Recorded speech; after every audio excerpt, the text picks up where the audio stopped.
Welcome to Retraction. I'm Antoine. I'm Jamie, and we're reversing course through discourse. That's right.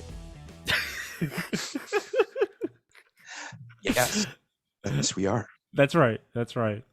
So, Jamie, probably going to be a quick episode this week. I want to get something out for the listeners because there's a couple of interesting topics that have occurred, actually. The first, the Prime Minister has resigned for the UK. I know.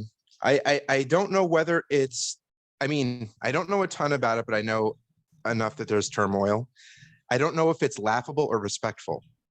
Like laughable in the duration, but respectful that she's actually stepping down. I think her. So we're talking about Liz Truss. I hope I'm saying her last name correctly. She is now the shortest reigning prime minister in the history of the UK, which is at least hey, you go down in history one way or another. Number one. Hey, you take it where you take it where you could get it. I think it's actually a fantastic thing. To be fair, even if it is, I think that the way that a lot of people are playing it, they're saying, oh my God, the UK is in chaos. They've had one prime minister who had to step down. Now they got another prime minister that had to step down.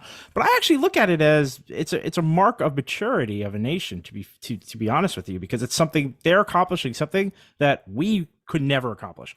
We could never elect a president and have them step down 2 months later. I think the stock markets would start to crash. Like, I think it would just be so destabilizing. We live in an emperor's new clothes situation with every president that we select at this point. We have to pretend, even if they aren't shaping up to the person that we thought they would be, we have to pretend they are, because we're stuck with them for 4 years at least.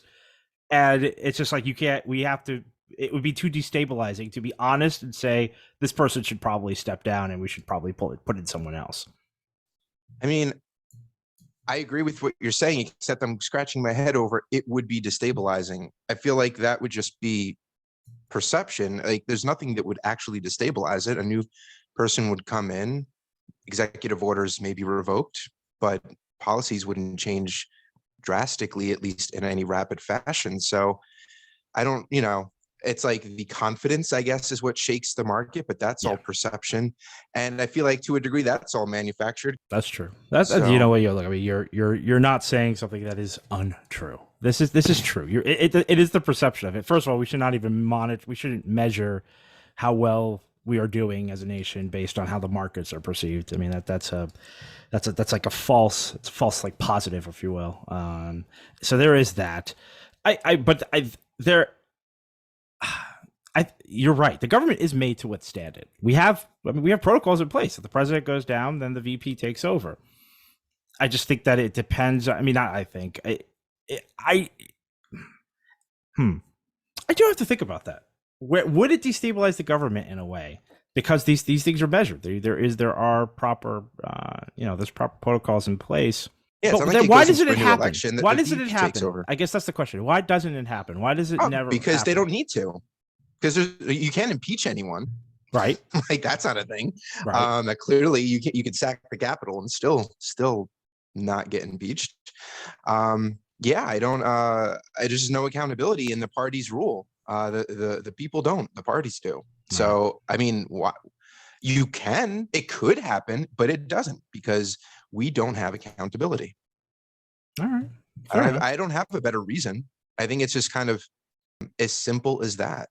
Okay. Why would they forfeit power? Yeah. All right. Fair enough.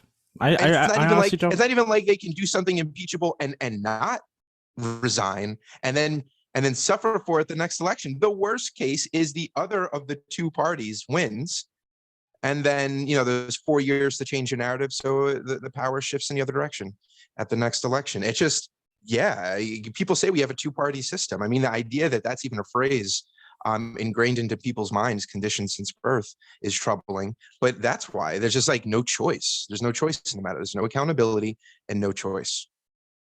Yeah, no, well said. Well said. I honestly don't have anything.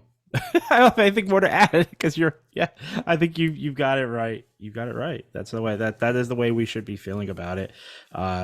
the only other thing to say is like, well, what do we do about it? And we've talked extensively about Ranked other choice options. voting. Ranked choice voting is one because, but at that level, you need to basically need to water down the power of the parties, and then you might be able to enact some change on that level, which is fine. Ranked choice voting out for a couple cycles, right? Because it's not just like at the top. You got to infiltrate all levels of government nationally, so that, and when I say nationally, I mean every state, so local, state, and federal. And you need to kind of turn those people over that have been placed there as cronies, or just party loyalists, and they don't even know that they're cronies. They're behaving in such a way, and you need to just mix it up a little bit.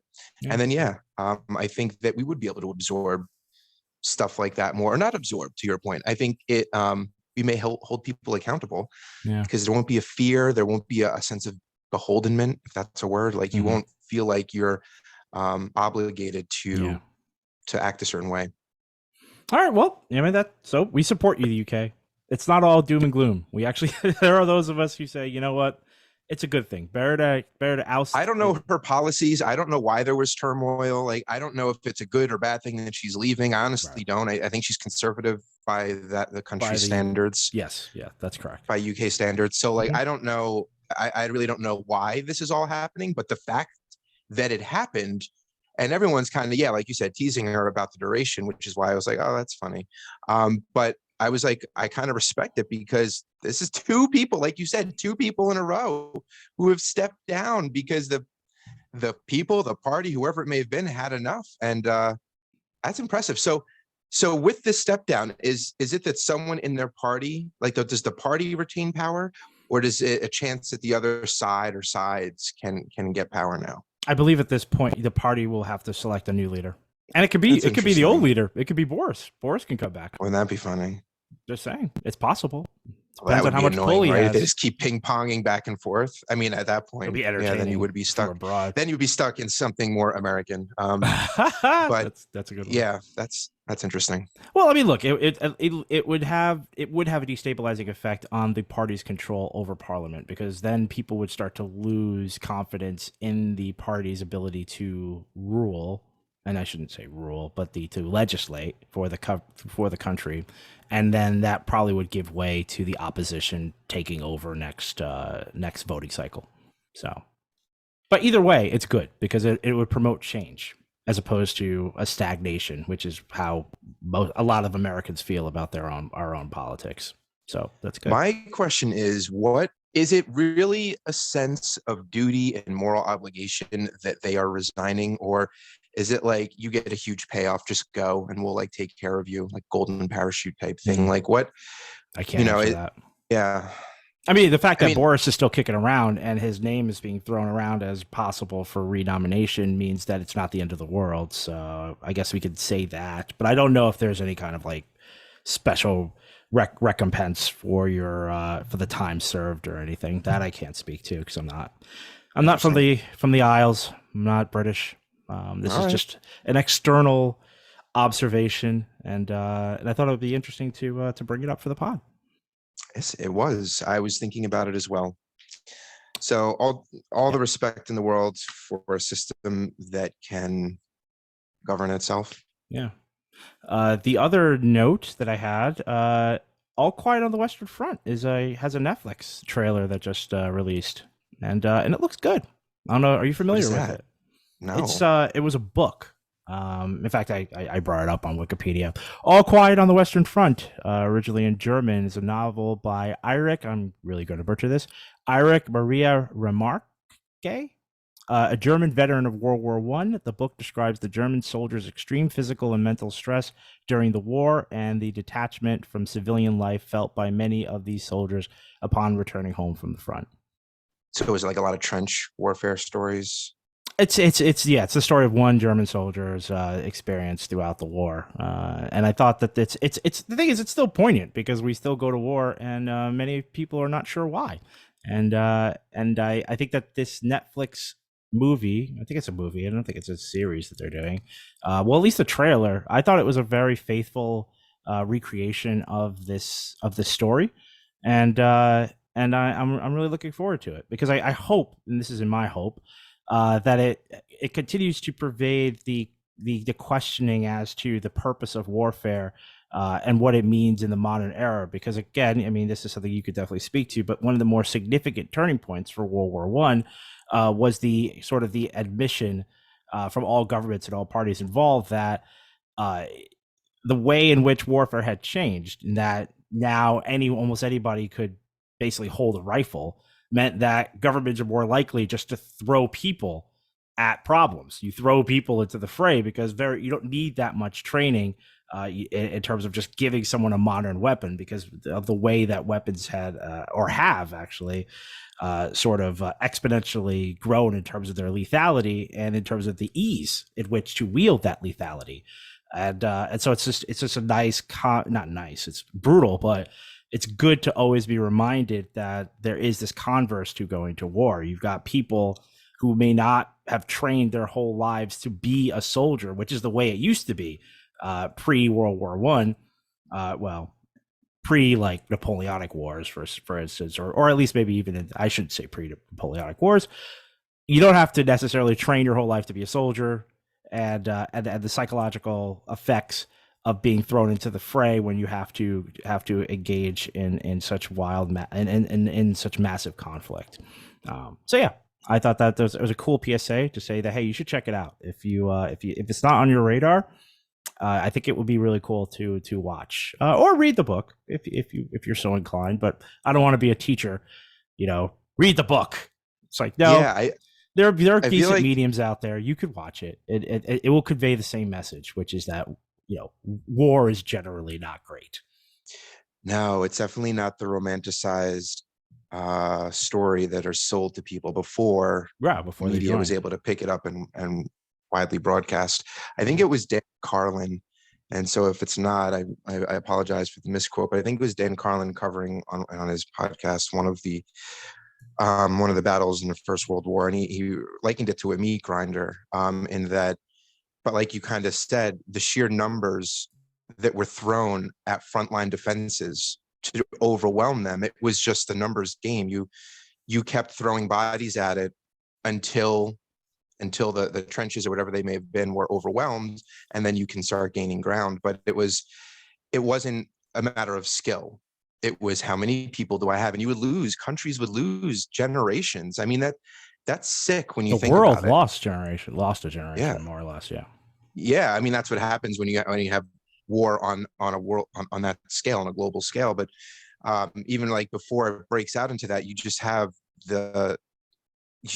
countries just sacrificing so much, and our species sacrificing so much. And it's kind of just like, it's crazy to think about. And for what gain?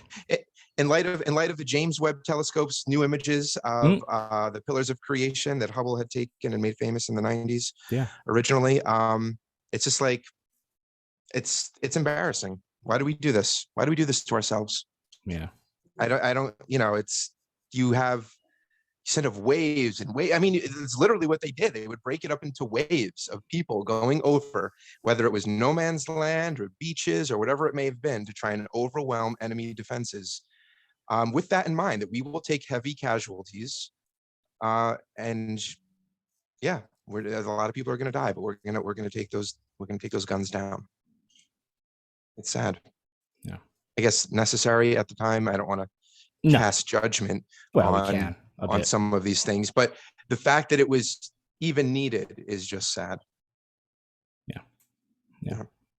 Well, so new movie or a series, right? Limited series or I don't know. I can't tell you, because I saw the trailer. I assumed it was a movie, but it might be a limited series. But we can fix it. We could fix it.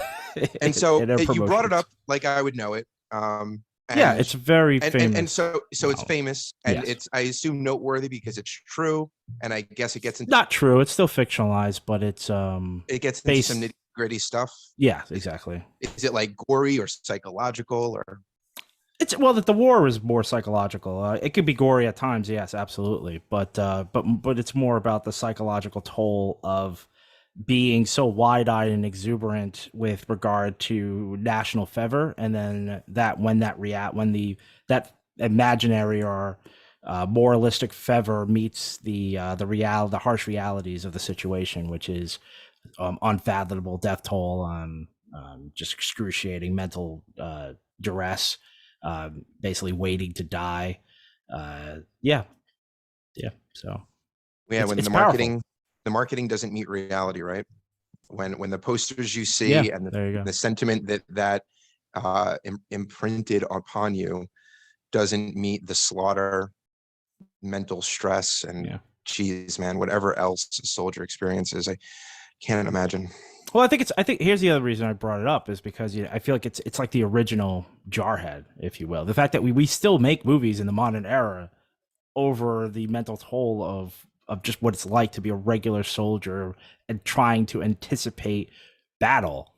Jarhead's about the lack of battle. You're trained to kill, and there's nothing to kill, which has its own. That there's each war has its own unique trauma. I guess we could maybe chalk it up to that, but trauma nonetheless. And that's why I think it's really important to continue to make these types of movies over like the Pearl Harbors or the Patriot, where it's like action, it's awesome. You're in there, you're in the fray, you always feel noble. It's selling it in a way. It's like still selling the glory of it all. Exactly. You're in it for the right cause. Even the tragedy is glorified. Yeah. Instead of it just being a tragedy and being horrific. And there's sometimes no light. Like it's just dark. Right. Like there is no redeeming quality. It shouldn't have happened. Exactly. Exactly. Yeah. Well, I look forward to that. I did watch 1917. I'm late to that party, but I was on a plane. Okay. Thought it was interesting. I don't think it's true. I don't know if it's true. It made it sound like it was based on true stuff, but it never actually came out and said it. Just said it was based on some person's stories. Okay. Yeah, but I'm looking forward to that one. I'll have to keep out for it. When is it coming out? I should know that. This year, next year? It's like just start production or as of October 28th. Okay. Oh, so soon. Good. Yes, it's coming out October 28th, and it is in fact a movie. Nice. Count me in. Cool. I've been watching The Rings of Power. I have not. You have. I have. You only watched the first episode or two and cast judgment and cancel. That's right. Immediately. That's correct. But the listeners don't need to hear more about how bad it is. There's plenty on the internet that is complaining about how bad it is on different levels, but you enjoy it, so you could recommend. I do enjoy it. Yeah, it's nice. It's a decent story if you don't care about the original lore or the authenticity of the writer's vision, the author's vision in any way, shape, or form.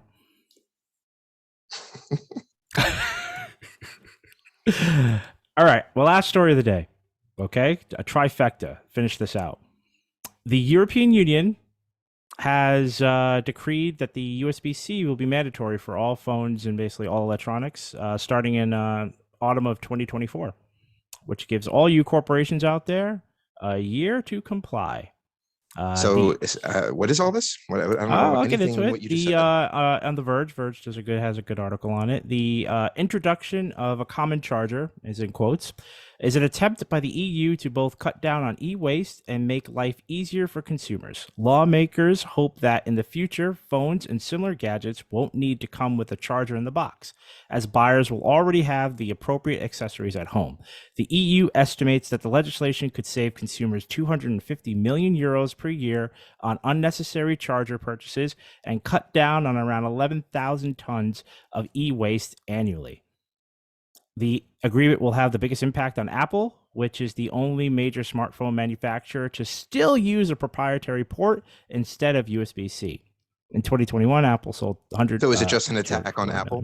Is that what? No, it just so happens that Apple is refusing to adopt a common practice in terms of charger. Apple's thing, though, right? Apple's thing is their closed circuit, and they. Yeah, that's their thing, and it's not conducive to helping limit e-waste, and it's costing consumers money, and so. But it's just it's just.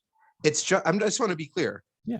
Because you say it as if it's like impacting everyone broadly. It sounds like it's only impacting Apple users. I want to say that it would impact any manufacturer that is choosing not to use a USB-C port as its power port. I mean, I like standardization. Obviously, it makes things much easier. It's one less thing to think about. it does make me think a little of a government desperate for a tangible win that relates to people. Like, out of all the things that need to be done right now, um, I don't know. You got to do It's not a something. bad thing. It's just like, it's almost like, what was it? I think it was you that we were talking about local elections, Yeah, and yeah. it was really hard to find information on people. And they're like, someone promised to fix the sidewalks, and it was like That's sold. right. But was that even their whole remit? Like, what else aren't they doing? If like you fixing the cracked sidewalk is the winning issue, it just seems like there's probably bigger things. It's not a bad thing, and I certainly won't want to say no to it. But Mm-hmm. like, what else what else is on your legislative agenda that's being held up? Because I want to make sure that it's I don't know, you guys are doing your jobs. I mean, it's you can always say, is there something more important that could be done? Sure, but legislation doesn't necessarily work that way. It's not that everybody works on one piece of legislation and then moves on to something else. You have committees, just like we do, that are working on different things or simultaneously. And this one was up for vote. This one had the ability to pass and got pushed through. I think it's a fantastic vision or demonstration of the power of government, if it is truly a government that is working for the consumer, for the people, to say that this standardization is not only saving the people money, but it is also contributing to limiting the effects of climate change in that we are producing less waste as a result of it. I don't see why that shouldn't be something that should be, I mean, you're not saying it shouldn't be heralded, but I do think, but I guess I'm promoting it as something that should be celebrated on many levels. So, in that way, that's how I view this. I view this as a massive win, even if there is only one major offender at the moment, but it is also Yeah, it the just biggest seems. but it is also the largest share of phones being procured by the population. So And you bring it up climate matters. change. Like, I don't know what kind of. It's like, yeah, if I keep my house at a certain temperature, it will help with climate change. But we're so far gone. Like, I don't want people to think that by supporting this and heralding it, that they have then aligned their behaviors or their votes or whatever it may be, that they can feel more comfortable with how we're combating climate change. Like, Mm, again, it's I like see what you're this. saying. You It's like don't. this thing where you no, but even like, I don't even want to like dwell on that part of it, the climate change argument, and how much this might be impacting or not. But it's just I feel like politicians are very clever, and this isn't a bad thing at all, and I don't want to harp on it. But I also, yes, like, if you could do things simultaneously, it's like the vaccines. Look what happened when we needed it. And half the country, at least this country, didn't thought it was a hoax. They didn't even think it was real. And we still like expedited stuff through, came up with the vaccine, came up with like new ways of doing vaccines and expedited it and got things done and got them out there for people to use. And like, all the stuff was done. Like, they are able to do stuff. We just don't make them. The pandemic was the closest we got to making them do something. And so, knowing that there's all these other things that they should be working on, and they're going to force Apple to manufacture something in a way that, like, there's so much other stuff. I don't know. Like, it's, again, I don't want to like nitpick and say like this isn't a good thing. I honestly don't know enough about it. For the two reasons you brought up, standardization and climate change, it's hard to go against that. But it's like, yeah, but how much climate change impact? Like, is it negligible? Is it even worth saying at that point? And then there's standardization.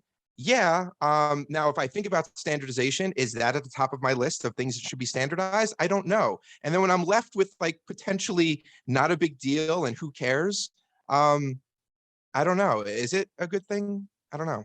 I think in time, as always, will tell. In the future, they're going to Yeah, I mark it on think their honestly, calendars. They're going to reset the calendar the day that I Apple think you're a little bit changed. on fire today because you're as excited as I was at the prospect of a government actually doing something. Maybe I my bar has maybe been beaten down too low. You're asking some very critical, good questions. Is this political PR for basically not being able to do anything more significant except for forcing one major company in the world to stop manufacturing their specialized lightning port?